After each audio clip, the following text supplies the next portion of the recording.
அடுத்த படம் வெற்றி ஆகணும்னு அவங்களுடைய ஆசையும் வரணும்னு நான் வேண்டிக்கிறேன். எனக்கு 72 ஆனாலும் என்னை காட்டிலும் ஒரு வயசு கூட இருக்கிறவங்களாம் இருப்பாங்க.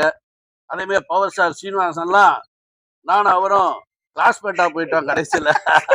ஒரே ஸ்கூல்ல. இல்ல எனக்கு 72. பட் நாங்க படிச்சது அதே ஸ்கூல்ல.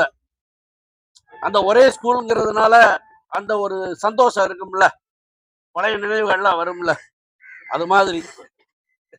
அதனால எல்லாரும் வந்து சிறப்பித்து எங்களுக்கு கொடுத்ததுக்கு ரொம்ப நான் நன்றியை தெரிவிச்சுக்கிறேன். அதே மாதிரி இந்த படமும் பெரிய வெற்றி அடையணும்னு நான் உங்களுக்கு வாழ்த்துறேன். இது ஒரு சினிமாவுக்கு ஒருத்தர் வர்றது பெரிய விஷயம் இல்லை. யாரா இருந்தாலும் கூட இங்க இருக்கிற அத்தனை பேருமே ஏதாவது ஒரு வகையில அவங்களுடைய சாப்பாடு சாப்பிடணும். அதனால எல்லாரும் நன்றியோட உழைச்சு, சின்ன படம் பெரிய படம் அப்படிங்கிறது சைஸ்ல கிடையாதுங்க. ஸ்கிரீன்ல வரும்போது எல்லாம் ஒரே சைஸ் படம் தான். இத்தனை மைக்கு அப்படி இருக்க கொஞ்சம் சவுண்ட் அப்படி அவ்வளவுதான் வரும் எனக்கு. இங்க மைக் இருக்கு, இதை விட சவுண்டா பேசுறேன் அப்படி கேட்கலையா உங்களுக்கு? அப்புறம் எதுக்கு அவர் சொல்றாரு? உங்களுக்கு கேட்கலையோ? அப்ப நீங்க இப்படி வந்துருங்க. அதனால சின்ன படம் பெரிய படம்ங்கிறது ஸ்கிரீன்ல கிடையாது, பிரசன்டேஷன்ல தான். உங்களுக்கு கிடைச்ச வாய்ப்பை இயக்குனருக்கு சொல்றேன், எங்க காண வர நீங்க தான் சொல்றீங்களா? அப்போ உங்களுக்கு என்ன சட்டமா தான் பேசுறேன். இந்த கிடைக்கிற வாய்ப்பை பயன்படுத்தி ஸ்கிரிப்ட், கதை, மேக்கிங், அதுதான் படத்தை டிசைட் பண்ணுது. பொருட்செலவு கிடையாது. இப்ப நிறைய படங்கள் அந்த படம் டூரிஸ்ட் ஃபேமிலி, ஆண் பாவம் பொல்லாதது, இப்போ யூத்து, அதுக்கப்புறம் அதுக்கு முன்ன நிறைய படங்கள் சின்ன சின்ன படங்கள்லாம் நிறைய ஓடி இருக்கு. தாய் கிழவி இப்போ பரவாயில்ல, அது அவர் ஞாபகம் வச்சிருக்காரு பாருங்க. அந்த தாய் கிழவி நிறைய படங்கள் ஓடி இருக்குங்க. இத்தனை படங்கள் இது வரைக்கும் ஓடுனது இல்லை. பெரிய படங்களை ஜெயிக்கிற மாதிரி படங்கள் வந்திருக்கு. நீங்களும் உங்களுடைய உங்க கையில தான் இருக்கு. பேனா பேப்பர், உங்களுடைய கான்சென்ட்ரேஷன், ரொம்ப என்ன பட்ஜெட் கொடுத்தாங்களோ அந்த பட்ஜெட்டுக்குள்ள முடிச்சு அவரை காப்பாற்ற வேண்டியது உங்க கடமை. அதுக்கு என்னுடைய வாழ்த்துக்கள். நன்றி. பூஜையில கொஞ்சம் மன்னர் ரீதியா பாதிக்கப்பட்ட ஒரு பவர் ஸ்டார் தான். எனக்கு 22 வயசு, என்னோட கிளாஸ்மேட் பவர் ஸ்டார் இருக்கும் போது வச்சு வேஸ்டா போச்சு. ஆமா, வித்துக்கு தான் எனக்கு அதிக செலவாகுது தமிழ்நாட்டுல. ஆமா, ஒரே காலேஜ் தான். ஆனா அவர் வந்து ஒரு தேர்ட் இயர் படிக்கும், ஃபர்ஸ்ட் இயர். ரெண்டுமே டாக்டர் தான். அம்மா போட்டு கொண்டியானே. இப்ப டாக்டர் பஞ்சம் பண்ண டாக்டர் போட்டு கொண்டியானே. ரவுடி தாத்தா கஸ்தூராஜா சார் சொன்னாரு, முதல்ல இந்த மாதிரி படங்கள், சின்ன படங்கள் ஆரம்பிக்கிறது எங்க சினிமா தொழிலாளருக்கு நிறைய பேருக்கு வேலை வாய்ப்பு கிடைக்கும் போது, அது இந்த சிறிய படங்கள் ஆரம்பிக்கும் போது சின்ன சின்ன தொழில்நுட்ப கலைஞர்கள், சிறிய காஸ்டியூமர், நலிந்தல்ல அங்க வந்து கொஞ்சம் அதிகம் இல்லாம இருக்கும். பெரிய படங்கள் வந்து பெரிய ஏற்கனவே சம்பாதிச்சவங்க தான் சம்பாதிச்சிருப்பாங்க. சின்ன சின்ன படங்கள் தான் சிறிய தொழில்நுட்ப கலைஞர்களை வாழ வைக்குது. அதன் அடிப்படையில் முதல்ல அதுக்கு நான் நன்றி சொல்றேன் எங்க சினிமா சார். சின்ன படம் தான். ஆமா, பெரிய படங்களும் 5-6 படம் தான், 50 படம் சின்ன படம் தான். சின்ன படம் தான் தொழில்நுட்ப கலைஞர்கள்லாம் காப்பாத்துது. அதுக்கப்புறம் ஸ்கிரிப்ட். நம்ம வந்து சின்ன படம் பெரிய படம் சார் சொன்ன மாதிரி உழைப்புங்கிறது முதல்ல ஸ்கிரிப்ட்ல இருக்கணும், ஸ்பாட்ல இருக்கிறது அப்புறம் பேப்பர்ல இருக்கணும். டிஸ்கஷனுக்கு எவ்வளவு செலவு பண்றீங்களோ, எவ்வளவுக்கு அதுக்கு ஹார்ட் ஒர்க் பண்றீங்களோ, நல்ல அணுவு செல்ல கூட வச்சுங்க ஸ்கிரிப்ட்ல தயவு செய்து. ஏன்னா புது புது இயக்கம்லாம் வர்றாங்க. உங்க ஏஜ்லயே ஆள வச்சுட்டு அவங்க தெரிஞ்ச விஷயத்தையே பண்ணும்போது சில சின்ன படங்கள்லாம் ஒரு ஒரு ஒரு திரைக்கதை ஒரு அந்த இது இல்லாமல் போச்சு. கதை புது நாட்டை பிடிக்கிறாங்க, ஆனால் திரைக்கதை அப்படிங்கும்போது நிறைய பேர் அதுக்கு திணறாங்க. அது காரணம் கொஞ்சம் அனுகூல ஆட்கள் நிறைய விஷயமால இருக்காங்க. டிஸ்கஷன் அவங்கள கொஞ்சம் கூட வச்சுக்கணும். ஸ்க்ரீன் பிளேங்கிறது தான் படம், கதைங்கிறது படம் இல்லை. திரைக்கதை நல்லா இருந்தால் தான் ஒரு படம் ஓடும். கதை சரியா இல்லாம இருந்து திரைக்கதை அது சரியா இருந்தா படம் ஹிட் ஆயிருக்காது. இது உதாரணம். கதை எவ்வளவுதான் காவியம் இருந்தாலும் திரைக்கதை சரியில்லைன்னா படம் சரியா போகாது. அதனால டிஸ்கஷனுக்கு முதல்ல உழைங்க, அப்புறம் ஸ்பாட்ல நீங்க உழைங்க. அதான் முக்கியம் ஃபர்ஸ்ட். ஏன்னா நிறைய சின்ன படங்கள் வந்து படம் பார்க்கும்போதே நிறைய மக்கள் சின்ன படம் பார்க்க பயப்படுறாங்க. காரணம் 10 படத்துல ஒரு 3 படம் தான் ஒரு தரமா சரியா திரைக்கதையோட சார் சொன்ன மாதிரி அனுபவம் பொல்லாதது, யூத் வந்திருக்கு, டூரிஸ்ட் ஃபேமிலி, நிறைய படம் நல்லா பார்த்து நம்மளுக்கு ஆச்சரியமா இருக்கு. நான் சமீபத்தில் பார்த்து திரைக்கல பார்த்து இந்த படம் வந்து கப்பர் போட்டு அதெல்லாம் திரைக்கும் போது இந்த அளவுக்கு ஒரு திரைக்கு அமைச்சிருக்காரு. திரைக்கதை முக்கியம். அதனால இப்போ இந்த படத்தோட இயக்குனர் ராகுல் டைட்டில் கொஞ்சம் கேட்சிங்காக வச்சிருக்கிறாரு. அது மாதிரி கதையிலையும் திரைக்கதையும் கொஞ்சம் கவனம் செலுத்துங்க. என்ன சின்ன படம் ஆரம்பித்தாலும் பெரிய படம் ஆரம்பித்தாலும் அதோட நோக்கம் வெற்றி தான். இந்த வெற்றி நோக்கி தான் நம்ம பயணிக்கணும். வேறு எந்த ஒரு நம்ம ஒரு அட்ஜஸ்ட்மெண்ட்டு பணம் பத்தலை எடுத்தாலும் ஒரு நாளைக்கு 1 லட்சம் செலவு 1 கோடி செலவெல்லாம் 1 லட்சம் செலவா. ஆனால் அது நல்லாயிருக்கும். அன்றைக்கி எடுக்க சீன் நல்லாயிருக்கும். நாங்கள் ஆடிஷன் பார்க்கும்போது மக்கள் பார்க்கும்போது அங்கே படத்தை செலவு பார்க்க மாட்டாங்க யாரும். என்ன கதை சொல்ல வராரு, என்ன வசனம், என்ன திரைக்கதை இதுதான் பார்ப்பாங்க. தவிர இது படத்துக்கு 100 கோடியா 10 கோடியா 2 கோடியாங்கிறது எந்த ஆடியன்ஸும் கணக்கு பார்க்கவே மாட்டான். அவனுக்கு தேவை கொடுத்த காசுக்கு படம் தரமாக இருக்கா. அதனால் இந்த ரவுடி தாத்தா எங்கள் ஏரியாக்காரர் தான். ஆமாம், கோட்டையிலேருந்து வந்திருக்காரு. இதுலேருந்து இங்கேருந்து கோட்டைக்கு போக பார்ப்பாங்க. இவர் கோட்டையிலேருந்து அங்கே யோசிச்சு பரம்பரை அதுவும் எங்க சிவகங்கை சாம்ராஜ்யம். சிவகங்கை சீம்பிலிருந்து வந்திருக்காரு. இவர் வெட்டி அணிஞ்சா நாங்களும் வெட்டி அணிஞ்ச மாதிரி தான். நல்ல ஒரு புடிச்சு அமைஞ்சிருக்காரு. யூனிட் நல்லா அமைச்சு இந்த இயக்குனர். ஆமா, கதையில கவனம் செலுத்துங்க. நம்பி அந்த புடிச்சதுக்கு ஒரு வெற்றியை கொடுங்க. நன்றி, வணக்கம்.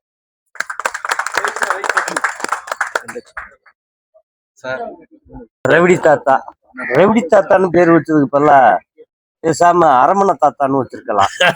அரமணை சூசியர். ஏன்னா எங்க அரமனையில் உள்ளவங்களுக்குள்ள இவர் சாதம் கணிச்சு கொடுப்பாரு. முக்கியமா ஒருத்தனுக்கு நேரம் சரியில்லைன்னா சொல்லக்கூடிய ஆளு. இவரை போய் ஐயாவை பார்த்தேன். ஒரு கோயில் கும்பாபிஷேகம். அந்த கோயில் கும்பாபிஷேகத்துல எதுவுமே சொல்லல.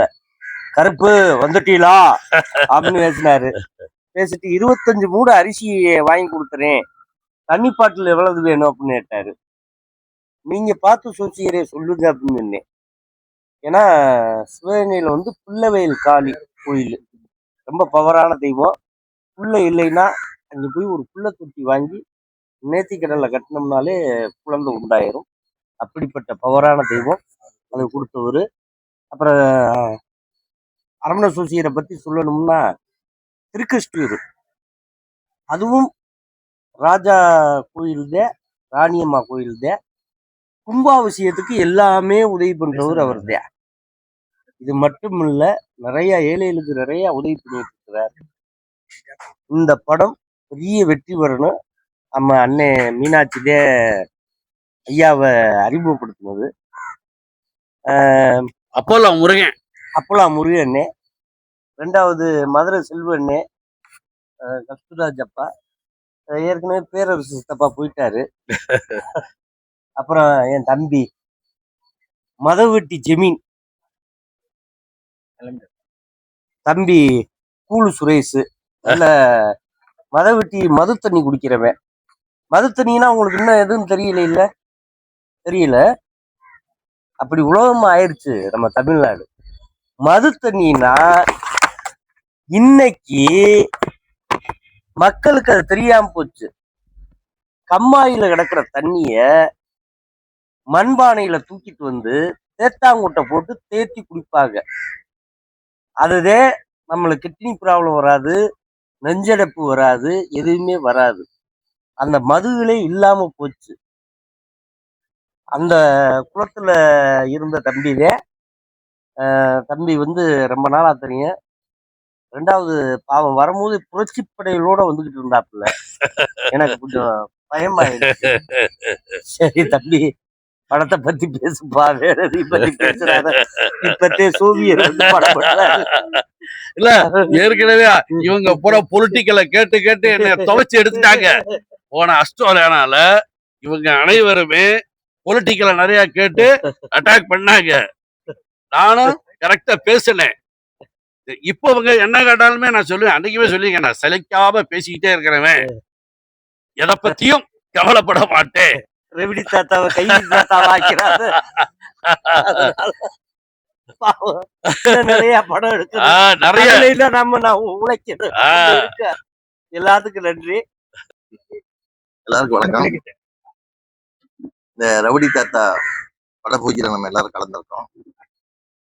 இங்க வந்து முதல்ல வந்து தொடக்க பேட்ஸ்மேனா வந்து பேசின கஸ்தூரி ராஜா சார் அவர்களுக்கும், பேரரசு சார் அவர்களுக்கும், அப்புறம் நம்ம கஞ்சா கருப்பு அவர்களுக்கும், பவர் ஸ்டார் சீனிவாசன் அவர்களுக்கும், அஸ்மிதா அவர்களுக்கும், தமிழ் திரைப்பட தயாரிப்பாளர் சங்கத்தின் செயற்குழு உறுப்பினர் குண்டேச்சா அவர்களுக்கும், மதுரை செல்வம் அவர்களுக்கும், அப்புறம் அவங்க அந்த தயாரிப்பாளர் அழைப்பு ஏற்று வருகை தந்துள்ள நண்பர்களுக்கும், முற்றங்களுக்கும், சுற்றங்களுக்கும் வணக்கம். அதே மாதிரி புகைப்பட கலைஞர்களுக்கும் ஊடக நண்பர்களுக்கும் வணக்கம். இந்த மாதிரி சிறு முதலீட்டு படங்கள் வந்து பெரிய லெவல்ல ஒர்க் அவுட் ஆச்சுன்னா தான் இண்டஸ்ட்ரி நல்லா இருக்கும். அதை கஸ்தூரி சார் ஏற்கனவே சொல்லியிருக்காரு, நிறைய பேட்டியில சொல்லியிருக்கிறாரு. ஒரு வருஷத்துக்கு 250 படம் வருதுன்னா அதுல 25 படம் தான் கமர்ஷியல் ஹீரோ, டைரக்டர், கம்பெனி படங்கள் இருக்கும். மீதி 225 படங்கள் சிறு முதலீட்டு படங்கள் தான். அந்த படங்கள் வாழ்ந்தாதான் இண்டஸ்ட்ரி நல்லா இருக்கும், தொழிலாளர்களுக்கு வேலை கிடைக்கும், பத்திரிகையாளர்களுக்கும் யூடியூப்காரங்களுக்கும் கண்டென்ட் கிடைக்கும். அதனால நீங்க இந்த மாதிரி சிறு முதலீட்டு படங்களை வந்து ஒரு பெரிய லெவல்ல கொண்டு போய் மக்கள்கிட்ட சேர்க்கணும். நான் ஒவ்வொரு ஆடியோ ஃபங்க்ஷன்லையும் நான் தான் பேசிட்டு இருக்கிறேன். அதே மாதிரி இந்த படத்துக்கு உறுதுணையா இருக்கிற வினோத் அவர்களுக்கும், மதுரை செல்வம் அவர்களுக்கும் நான் நன்றி தெரிவிச்சுக்கிறேன். இந்த படத்தோட பிஆர்ஓ கிளாமர் சத்யா. ஸோ நீங்க சத்யா கூப்பிட்டா எந்த டைம் இருந்தாலும், ஞாயிற்றுக்கிழமை கூட இவ்வளவு பேர் வந்திருக்கீங்கன்னா அது வந்து இந்த படத்துக்கு தயாரிப்பாளருக்கு கிடைச்ச, இந்த நடிகருக்கு கிடைச்ச ஒரு பெரிய வாய்ப்பு. 72 வயசுன்னு சொன்னார் அவரு. 72 வயசுல தான் இன்னைக்கு நிறைய பேர் 200 கோடி ரூபாய் சம்பளம் வாங்கி மார்க்கெட்ல இருக்கிறாங்க. அந்த ரேஞ்சில் இவரு வரணும். பவர் ஸ்டார் அவரு கிளாஸ்மேட்னோட நானே ஆடி போயிட்டேன். அப்புறம் சொல்லிட்டாரு, அதே ஸ்கூல்ல தான் நான் படிச்சேன், ஆனா அவர் கூட கிளாஸ்மேட் இல்லைன்ட்டாரு. ஆனா கிளாஸ்மேட்டா இருப்பாரே தவிர கிளாஸ்மேட்டா இல்லைன்னு நினைக்கிறேன். ஸ்கூல்மேட். இந்த இந்த மாதிரி படங்கள் வந்து ஓடணும், அது வெற்றி பெற வைக்கணும். அதே மாதிரி வந்து நம்ம விஸ்வேஸ்வரன் தயாரிப்பாளர் வந்திருக்கிறாரு. அவரு சிறு முதலீட்டு பட தயாரிப்பாளர் தான். இன்னைக்கு வந்து புது நிர்வாகம் தமிழ் திரைப்பட தயாரிப்பாளர் சங்கத்துல வந்திருக்காங்க. வந்தவுடனே நிறைய நடவடிக்கைகள் எடுத்துட்டு இருக்கிறாங்க. ஸோ தயாரிப்பாளர்களுக்கு ஒரு விடிவு காலம் இருக்குன்னு ஒரு நம்பிக்கை இருக்கு எல்லாருக்குமே. அதை நீங்க நல்லா பயன்படுத்திக்கலாம். குண்டேச்சர் சொன்ன மாதிரி 24 மணி நேரம் சேவை செய்வோம்னு சொல்லியிருக்கிறாங்க. அதையும் பயன்படுத்திக்கலாம். நீங்க ஒரு தேட்டர் எடுத்து கொடுக்குறாங்க, வியாபாரம் பண்ணி கொடுக்கறதுக்கு வாய்ப்புகள் இருக்குது. இப்போ நம்ம ஒரு சங்கம் நல்லா இருந்தால் தான் எல்லாரும் நல்லா இருக்க முடியும். அந்த சங்கத்தையும் நீங்க பயன்படுத்திக்கங்க. இன்னைக்கு சினிமா வந்து ஒரு பரபரப்பான சூழ்நிலையில போகுதுன்னு சொல்ல முடியாத சூழ்நிலை நம்ம இருக்கிறோம். ஏன்னா சினிமாவை தவிர என்டர்டைன்மெண்ட் நிறைய வந்துருச்சு. இப்ப உள்ளங்கையில பொழுதுபோக்கு வந்துருச்சு, மொபைல்லே எல்லாரும் பார்க்க ஆரம்பிச்சிட்டாங்க. அதை விட சேட்டலைட்டுக்காரங்கெல்லாம் இப்போ வந்து அவங்களோட சீரியலை சினிமா மாதிரி எடுத்துட்டு இருக்கிறாங்க. அதுக்கு ஒரு குரூப் தனியா போயிட்டாங்க. சினிமாவுக்கு தியேட்டர்ல மக்களை வர வைக்கிறதுங்கிறது ஒரு பெரிய பகிரத பிரயத்தனமா இருக்குது இன்னைக்கு சூழ்நிலையில. அதுக்கான கண்டென்ட் வச்சுட்டு நீங்க படம் எடுத்தீங்கன்னா தான் ஆடியன்ஸ் உள்ள வருவாங்க. அதையும் மைண்ட்ல வச்சுக்கோங்க. புதுமுக டைரக்டர் ராகுலுக்கும் அந்த வேண்டுகோள் இருக்கிறேன். நீங்க வந்து ஒரு யூனிட்டியா இருந்து இந்த படத்தை மிக சிறப்பா கொண்டு வந்தீங்கன்னா தான் மக்கள்கிட்ட கொண்டு போய் சேரும். மக்கள்கிட்ட கொண்டு போய் சேர்க்கறதுக்கான வேலையை நீங்க பாத்துங்க. இந்த படம் மிகப்பெரிய வெற்றியடைய எல்லாம் அல்ல இறைவனை விடைபெறுகிறேன். நன்றி, வணக்கம். And thank you, sir, Lakshman sir, Yes. for the opportunity. And Raghu sir, the director, sir. So I'm very happy. Appo Selvam sir, introduce பண்ணது. So thank you so much. And வெற்றி படத்துக்கு என்னோட வாழ்த்துக்கள். And இந்த கேரக்டரோட சேர்த்து சாங்கும் கொடுத்துருக்காங்க. So ரொம்ப ஹாப்பியா இருக்கு. Thank you so much.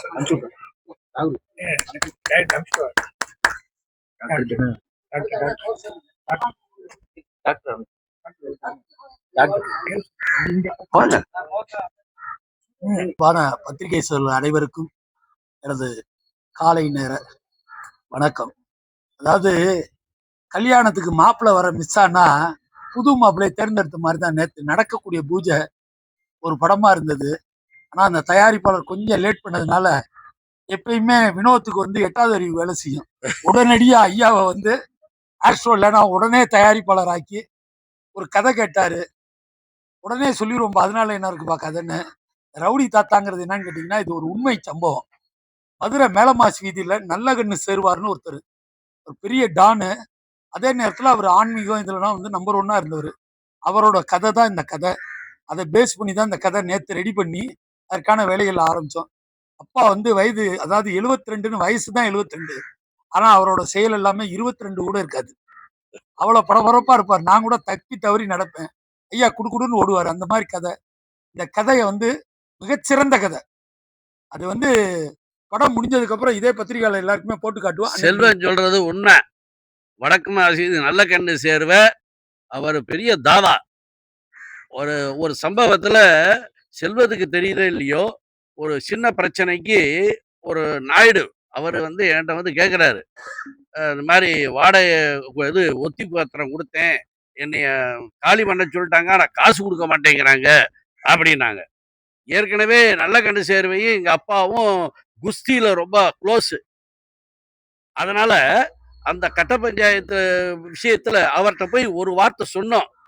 சொன்ன உடனே அவர் என்ன பண்ணாரு, மொத்த ஒத்தி பத்திர காசையும் கொடுத்துட்டு எவன் அதட்டானோ அவங்கிட்ட வட்டி முதல்ல சேர்த்து வாங்கிவிட்டாரு. அப்பா வந்து 5 ரூபாய்க்கு நடினா 50 ரூபாய்க்கு நடிப்பாரு. அவ்வளோ அற்புதமான திறமைசாலி. மற்றும் ஒரு சிவாஜி கணேசன் தான் தமிழ் சினிமா கிடைச்சாருன்னு சொல்லலாம். அற்புதமா நடிச்சிருக்காரு. எங்களோட அழைப்பை கேட்டு திரு கஸ்தூரிராஜா அவர்கள் சார், பேரரசு, அதே மாதிரி தயாரிப்பாளர் சங்கத்துல சுயேட்சை வேட்பாளரா அதிக ஓட்டுகள் வித்தியாசத்துல வெற்றி பெற்ற பேர்லால் குண்டச்சா அவர்கள், டாக்டர் சுகர் டாக்டர், கடைசி நேரத்துல எப்பயுமே கை குடிக்கும் பகவான் மாதிரி கஞ்சா கருப்பு அண்ணன் பவர் ஸ்டார் சீனிவாசன்.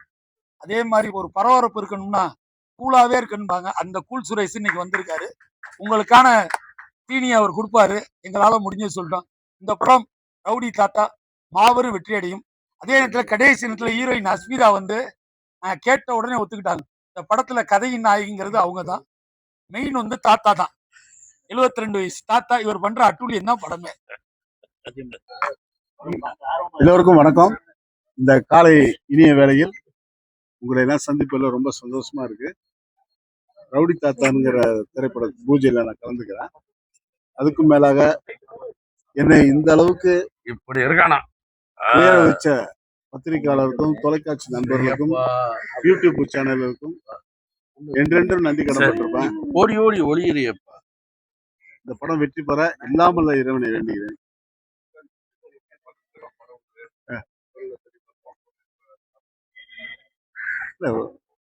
அது எல்லாமே இயற்கையா நடக்குதுதான். 1ன்னா 2 போடுவாங்க. நான் அதெல்லாம் கண்டுக்கிறது இல்லை. எல்லாத்துக்கும் உடல்நிலை சரியில்லாம தான் போவோம். ஆனால் வந்து ரொம்ப கூட பில்டப் பண்ணி எழுதுறாங்க. நான் அதெல்லாம் கண்டுக்குவேன். அதெல்லாம் சரி பரவாயில்ல, இது ஒரு வளர்ச்சி தான் அப்படின்னு நினைச்சு. ஆமா சார்.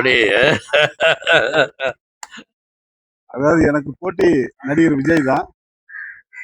அவரு டிவிக்கு, நான் ஏவிக்கு, 2 கட்சிக்கு தான் போட்டி. ஏவிக்கு என்ன அண்ணா வளர்ச்சி கழகம், அது விரைவில் நான் ஆரம்பிக்கிறேன். அதுக்கு கண்டிப்பா அந்த கட்சி ஆரம்பிக்கிறதுக்கு உங்களை எல்லாம் நான் அழைப்பேன். நீங்க கண்டிப்பா வாங்க. இல்ல இப்பதான் குழந்தை பேர் வச்சிருக்கேன். எப்படி இந்த எலெக்ஷன்லனாலும் அடுத்த எலெக்ஷன்ல நான் கண்டிப்பா நிற்பேன். இன்னும் கொஞ்சம் இதெல்லாம் எலெக்ஷன் கமிஷன்லாம் பதிவு பண்ணோம். நிறைய வேலை இருக்கு. இருந்தாலும் உங்களுக்காக நான் அந்த வார்த்தையை சொன்னேன்.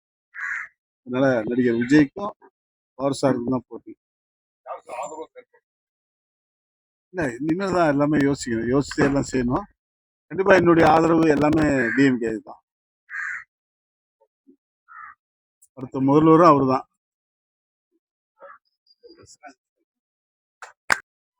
ரவுடி தாத்தா அந்த படத்தோட பூஜை முதன்மை கதாபாத்திரத்துல தயாரித்து அவரே நடிக்கிறாரு லட்சுமணன் சார். அவருக்கு என் மனமார்ந்த வாழ்த்துக்கள். தேங்க்யூ. படத்தோட பேரு தான் ரவுடி தாத்தா. ஆனா இவர் வந்து அன்பான தாத்தா, பண்பான தாத்தா, பாசமான தாத்தா. இப்படி எல்லாருக்குமே பிடிச்ச தாத்தா. பொதுவாகவே உங்களுக்கு தெரியும், குழந்தைகளுக்கு தாத்தா அப்படின்னாலே ரொம்ப பிடிக்கும். நிறைய பேர் வீட்டில் பார்த்துருப்பீங்க, காலையில ஸ்கூல்ல கூட்டிட்டு போய் விடுறது அப்பாவோ இல்ல அம்மாவோ தான் போய் பசங்களை ஸ்கூல்ல போய் விட்டுட்டு வருவாங்க. ஆனால் ஸ்கூல் சேர்த்து விட்டு முடிஞ்சதுக்கு அப்புறம் பசங்க கூட்டிட்டு வர்றது இல்ல. நான் பேசவா, நீங்க அவங்க கூட பேசிட்டு இல்ல இல்ல இல்ல இருக்கீங்களா? இல்ல இல்ல உங்களை ஒதுக்கி பத்தி ஒதுக்கி போ பெருமையா பேசிட்டு இருக்கேன். ஓடி ஓடி ஒளிராம ஓ அப்படியா? அம்மா நல்லா இருக்கீங்களா? ஆம், ஸ்கூலுக்கு போயிட்டு வர குழந்தைகளை கூட்டிட்டு வர்றது தாத்தா தான் போய் கூட்டிட்டு வருவாரு. இது என் வீட்லயே நடக்கிறது தான். அப்படி தாத்தாக்கெல்லாம் பெருமை சேர்க்கிறவர் தான் இந்த லட்சுமணன் தாத்தா. இவருக்கு என் மனமார்ந்த வாழ்த்துக்கள். அதே மாதிரி படத்தின் இயக்குனர் ராகுல் அபிஷேக் அவர்கள், அவருக்கும் என் மனமார்ந்த வாழ்த்துக்கள். ஏன்னா இவர் வந்து 2 நாளைக்கு முன்னாடி கதை சொல்ல வரும்போது எனக்கே ரொம்ப ஒரு அபூர்வமா தான் இருந்தது. இந்த காலகட்டத்திற்கு ஏத்த மாதிரி ஒரு ஸ்கிரிப்ட், அதுலயும் கூல் சுரேஷ் ஒரு கதாநாயகனாக நடிக்கும் அளவுக்கு இந்த ரவுடி தாத்தா அப்படின்ற ஒரு கதாபாத்திரத்தை கொடுத்திருக்காரு. அவருக்கு என் மனமார்ந்த வாழ்த்துக்கள். சும்மா மட்டும் கூல் சுரேஷை கொடுக்கல, கூல் சுரேஷுக்கு ஒரு ஜோடி, அது அஸ்மிதா. Asmita please come. அஸ்மிதா இவங்கள தான் எனக்கு ஜோடியா கொடுத்துருக்காங்க. இவங்கள உங்களுக்கு தெரியும், மஸ்காரா போட்டு மயக்கிறியே அப்படின்னு மயக்கிறவங்க. ஸோ இவங்க எனக்கு ஜோடியா நடிக்கிறதுக்கு சம்மதிச்சதுக்கு மிக்க நன்றி. நீங்க மிஸ் ஆயிருந்தீங்கன்னாக்க நான் ஹாலிவுட் பாலிவுட்ல இருந்து இறக்குறதா இருந்தேன். இருந்தாலும் நீங்க வந்து எனக்கு ரொம்ப ரொம்ப சந்தோஷம். ஏன்னா நல்ல ஒரு கோஆப்ரேட் பண்ற நடிகை இவங்க. இவங்களுக்கு என் மனமார்ந்த வாழ்த்துக்கள். மற்றும் இதுல பல நட்சத்திரங்கள், டைரக்டர் பேரரசு சார் இதுல நடிக்கிறாங்க, கஞ்சா கருப்பு அவர்கள் நடிக்கிறாங்க, பவர் சார் பவர் ஸ்டார் அவர்கள் நடிக்கிறாங்க, அப்புறம் கஸ்தூரி ராஜா சார் நடிக்கிறாங்க. இப்படி பல நட்சத்திர பட்டாளங்கள் எல்லாமே ஜனரஞ்சகமான இந்த ரவுடி பேபி படத்துக்கு தேவையான அனைத்தும் இந்த ரவுடி தாத்தா இந்த ரவுடி தாத்தா மிகப்பெரிய வெற்றி அடையும். அதற்கு என் மனமார்ந்த வாழ்த்துக்கள். அது மட்டுமல்ல, இப்போ பேசும்போது அஹ், விஜய் முரளி சார் சொன்னாங்க, சினிமாவுக்காக ப்ரமோஷனுக்காக நடிப்பதையும் தாண்டி அந்த ப்ரொடியூசருக்கும் டைரக்டருக்கும் பயங்கரமா உழைச்சிட்டு இருக்காரு அப்படின்னு சொன்னாங்க. அந்த பிஆர்ஓ விஜய் முரளி சாருக்கு என் மனமார்ந்த நன்றியை தெரிவித்துக் கொள்கிறேன்.